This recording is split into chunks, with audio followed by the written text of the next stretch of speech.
Sir, ಈ ಯಂತ್ರವನ್ನ ನಾವು ಚಾಲನೆ ಮಾಡಬೇಕಾದ್ರೆ ಇದಕ್ಕೆ ಎಷ್ಟು ಆಳುಗಳು ಬೇಕು? One labour. ಓಕೆ. वो एक बार डाल दिया, नीचे लेने का बस। We have elevator lift. 10 HP motor ಇರುವಂತ ದೊಡ್ಡ ಯಂತ್ರಕ್ಕೆ ನಾವು ಒಂದು ಲಿಫ್ಟ್ ಕೊಟ್ಟಿದ್ದೇವೆ. ಆ ಲಿಫ್ಟ್ ಮುಖಾಂತರ ತಾನೇ ಹೋಗಿ ಮೇಲ್ಗಡೆಯಲ್ಲಿ ಹಾಕುತ್ತೆ ಅದು ಯಂತ್ರ.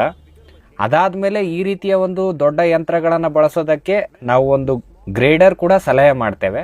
ಗ್ರೇಡರ್ನ ಬಳಕೆ ನಾವು ಏನಕ್ಕೆ ಹೇಳ್ತೀವಿ ಅಂತಂದ್ರೆ, ಅಲ್ಲಿ ಗ್ರೇಡರ್ ಅಲ್ಲಿ ಏನಾಗತ್ತಂದ್ರೆ ಸಣ್ಣ ಸಣ್ಣ ಚೂರುಗಳು ಒಂದ್ ಕಡೆ, ಉಳ್ಳಿ ಅಡಿಕೆ ಒಂದ್ ಕಡೆ, ಮಧ್ಯಮ ಗಾತ್ರದ ಅಡಿಕೆ ಒಂದ್ ಕಡೆ, ಅಲ್ಲೆಲ್ಲ ನಿಮ್ಗೆ ಸಪರೇಟ್ ಆಗಿ ಗ್ರೇಡ್ ಮಾಡಿ ಕೊಟ್ಬಿಡತ್ತೆ ಆ ಮಷೀನ್. ಈ ಗ್ರೇಡರ್ ಮಷೀನ್ಗಳನ್ನ ಸಿರ್ಸಿ ಹತ್ರ ಇರುವ ಸಾಕಷ್ಟು ರೈತರಿಗೆ ಕೊಟ್ಟಿದ್ದೇವೆ. ಅದಲ್ಲದೆ ಸಿದ್ದಾಪುರ ಹತ್ರ ಇರುವಂತ ರೈತರುಗಳಿಗೂ ಈ ರೀತಿಯ ಗ್ರೇಡರ್ಗಳನ್ನ ನಾವು ಕೊಟ್ಟಿದ್ದೇವೆ. 1-2 ವರ್ಷಗಳ ಹಿಂದೆ ಸಿದ್ದಾಪುರ ಹತ್ತಿರದ ಮುತ್ತಿಗೆಯಲ್ಲಿರುವಂತ ರೈತರಿಗೂ ಕೂಡ ಈ ಒಂದು ಗ್ರೇಡರ್ಗಳನ್ನ ನಾವು ಸಪ್ಲೈ ಮಾಡಿವಿ. Nowadays people are doing dry chali dehusking in the same wet machine.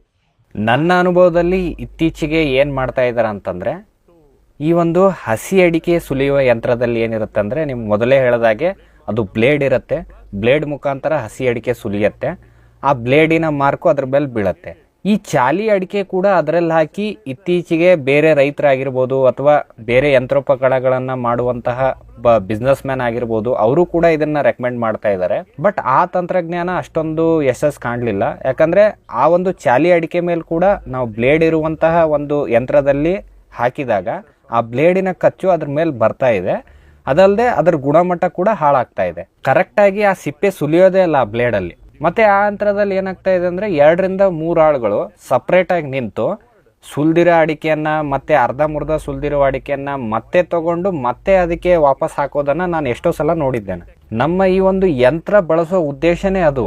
ಬರೀ 1 ಆಳಲ್ಲಿ ಕೆಲಸ ಮುಗಿದ್ರೆ ಸಾಕು ಅಂತ ನಾವು ಅನ್ಕೊಂಡಾಗ, ಈ ರೀತಿ 2-3 ಆಳುಗಳನ್ನ ಇಟ್ಕೊಂಡು ಮತ್ತೆ ಆ ಯಂತ್ರವನ್ನ ಬಳಸ್ತೀವಿ ಅಂತಂದ್ರೆ ಅದು ಆರ್ಥಿಕವಾಗಿ ಸ್ಟೇಬಲ್ ಆಗೋದಿಲ್ಲ. ಖರ್ಚು ಬಿದ್ದಿರುವಂತಹ ಅಡಿಕೆಗೆ ಮಾರುಕಟ್ಟೆಯಲ್ಲಿ ತುಂಬಾ ದರ ವ್ಯತ್ಯಾಸ ಆಗತ್ತೆ. ಅಲ್ಲಿ ಸರಿಯಾದ ಬೆಲೆ ಅದಕ್ಕೆ ಸಿಗೋದಿಲ್ಲ. ಸರ್, ಈ ಮಷೀನ್ದು ಭಾಗಗಳು ಸ್ಟೇನ್ಲೆಸ್ ಸ್ಟೀಲು ಅಥವಾ ಕಬ್ಬಿಣದು ಆ ರೀತಿ ಏನಾದ್ರೂ ಇದೆಯಾ ಸರ್ ಇದು? नहीं, इसमें कोई स्टेनलेस स्टील फ्रूट ग्रेड का नहीं है। ಇಲ್ಲ, ಈ ಒಂದು ಯಂತ್ರದಲ್ಲಿ ಆ ರೀತಿ ಏನು ಬರೋದಿಲ್ಲ. 6 ದರ್ಜೆಯ ಸ್ಟೇನ್ಲೆಸ್ ಸ್ಟೀಲ್ ಅಂತ ಏನು ಹೇಳ್ತೀವಿ, ಅದು ಈ 6 ಸಂಸ್ಕರಣಾ ಯಂತ್ರಗಳು ಏನಿರ್ತವೆ ಅದರಲ್ಲಿ ಮಾತ್ರ ಬರುತ್ತೆ. ಅಂದ್ರೆ ನಿಮ್ಮ ರೊಟ್ಟಿ ಮಾಡುವ ಯಂತ್ರ ಆಗಿರ್ಬೋದು, ಮಸಾಲೆ ಕುಟ್ಟುವ ಯಂತ್ರಗಳಾಗಿರ್ಬೋದು, ಚಟ್ನಿ ಮಾಡುವ ಯಂತ್ರಗಳಾಗಿರ್ಬೋದು, ಅದರಲ್ಲಿ ಈ ರೀತಿಯ ಒಂದು ಸ್ಟೇನ್ಲೆಸ್ ಸ್ಟೀಲ್ ಅನ್ನ ಬಳಸ್ತಾರೆ. ಸರ್, ಈಗ ಈ ಮಷೀನಿಗೆ ಜಂಗ್ ಹತ್ತಿದಾಗ ಅಡಿಕೆ ಜೊತೆ ಮಿಕ್ಸ್ ಆಗೋದು ಆ ರೀತಿ ಏನಾದರೂ ಆಗೋದುಂಟಾ? ಆ ರೀತಿ ತೊಂದರೆ ಏನಿಲ್ಲ. ನಾವು ಚೆನ್ನಾಗಿ ಇದನ್ನ ಪೇಂಟ್ ಮಾಡೇ ಕೊಟ್ಟಿರ್ತೇವೆ. ಅವಾಗವಾಗ ಪೇಂಟ್ ಹೋದಾಗ ನೀವು ಪೇಂಟ್ ಮಾಡಿದ್ರೆ ಸಾಕು. ಅದ್ರ ಜೊತೆಗೆ ಇದನ್ನ ನೆರಳಲ್ಲಿ ಇಡೋದ್ರಿಂದ ರಸ್ಟ್ ಆಗಲಿ ಜಂಗ್ ಹತ್ತದಾಗ್ಲಿ ಈ ಒಂದು ಯಂತ್ರಕ್ಕೆ ಆ ರೀತಿ ಸಮಸ್ಯೆಗಳು ಬರೋದಿಲ್ಲ. ಅಡಿಕೆ ಸಿಪ್ಪೆ ಸುಲಿದಾಗ ಆ ಸಿಪ್ಪೆ ಧೂಳು ಮುಖಾಂತರ ಹೊರಗಡೆ ಬರುತ್ತೆ, ಸಿಕ್ಕಾಪಟ್ಟೆ ಧೂಳಾಗತ್ತೆ. ಅದೇ ಒಂದು ಇದರದ್ದು ಮುಖ್ಯ ಸಮಸ್ಯೆ. ಧೂಳು ಕಡಿಮೆ ಮಾಡೋದಕ್ಕೂ ಕೂಡ ನಾವು ಎಲ್ಲ ಅವರಿಗೆ ಯಾವ ರೀತಿ ಒಂದು ಸಪ್ರೇಟ್ ಅದಕ್ಕೆ ಒಂದು ಮನೆ ಆಗಲಿ ಚೇಂಬರ್ ಆಗಲಿ ಅದಕ್ಕೆ ಏನು ಮಾಡಬೇಕು ಏನಿಲ್ಲ ಎಲ್ಲ ಅವರಿಗೆ ನಾವು ಮಾಹಿತಿಯನ್ನು ಮೊದಲೇ ನೀಡಿರ್ತೇವೆ.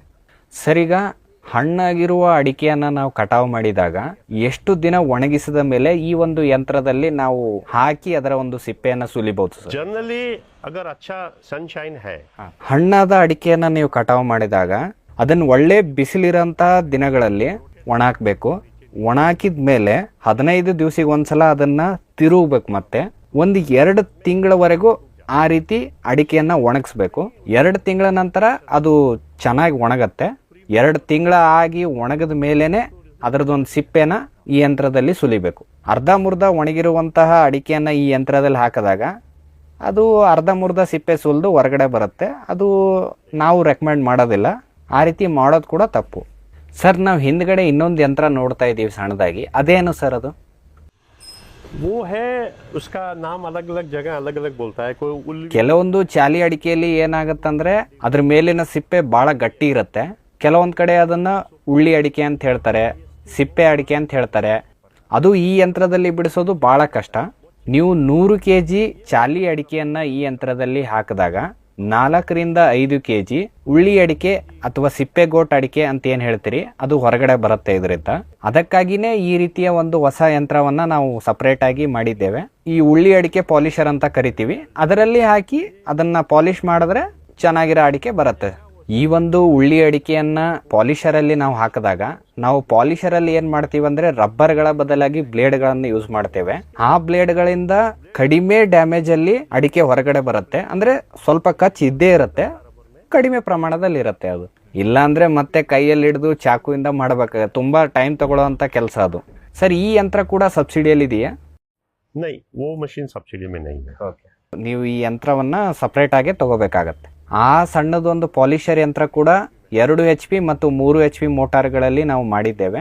2 HP ಮೋಟಾರ್ ಇರುವಂತ ಪಾಲಿಶರ್ ಅಲ್ಲಿ 1 ಗಂಟೆಗೆ 150 kg ಉಳ್ಳಿ ಅಡಿಕೆಯನ್ನ ನಾವು ಈ ಒಂದು ಯಂತ್ರದಿಂದ ಪಾಲಿಶ್ ಮಾಡಬಹುದು. ಅದೇ ರೀತಿ 3 HP ಒಂದು ಮೋಟಾರ್ ಇರುವಂತ ಪಾಲಿಶರ್ ಅಲ್ಲಿ 2.2 ರಿಂದ 2.5 ಕ್ವಿಂಟಾಲ್ ವರೆಗೂ ಈ ಉಳ್ಳಿ ಅಡಿಕೆಯನ್ನ ಪಾಲಿಶ್ ಮಾಡಬಹುದು.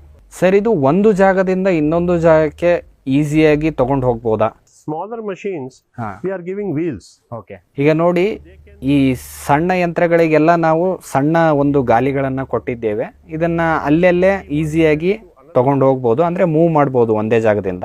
ನೀವು ಸಿಟಿಯಿಂದ ಸಿಟಿಗೆ ಅಥವಾ ತೋಟದಿಂದ ತೋಟಕ್ಕೆ ಈ ಒಂದು ಯಂತ್ರವನ್ನ ತಗೊಂಡೋಗ್ಬೇಕಂದ್ರೆ ಒಂದು ಟ್ರ್ಯಾಕ್ಟರ್ ಚಾಲಿತ ಒಂದು ಯಂತ್ರವನ್ನ ಮಾಡಿದ್ದೇವೆ, ಅದನ್ನೇ ಖರೀದಿ ಮಾಡಬೇಕಾಗುತ್ತೆ ನೀವು. ಅಥವಾ ನೀವೇ ಈ ಒಂದು ಯಂತ್ರವನ್ನ ತೆಕ್ಕೊಂಡು ಹೋಗಿ ಟ್ರ್ಯಾಕ್ಟರ್ ಚಾಲಿತವಾಗಿ ಇದನ್ನು ಮಾಡಬಹುದು. 2 HP ಮೋಟಾರ್ ಇರುವ ಪಾಲಿಶಿಗೆ 72,000, 3 HP ಮೋಟಾರ್ ಇರುವಂತ ಪಾಲಿಶರಿಗೆ 88,000. ಸರ್, ಇದರಲ್ಲಿ ಏನಾದರೂ ಮೇಂಟೆನೆನ್ಸ್ ಇದೆಯಾ? ಇಲ್ಲ, ಅದರಲ್ಲಿ ಅಷ್ಟೊಂದೇನು ಮೇಂಟೆನೆನ್ಸ್ ಇಲ್ಲ. ಅದರಲ್ಲಿ ಬ್ಲೇಡ್ ಇರುತ್ತೆ. ಆ ಬ್ಲೇಡ್ ಸೌದಾಗ ಒಂದ್ಸಲ ಅದನ್ನ ರಿಪ್ಲೇಸ್ ಮಾಡಬೇಕಾಗುತ್ತೆ.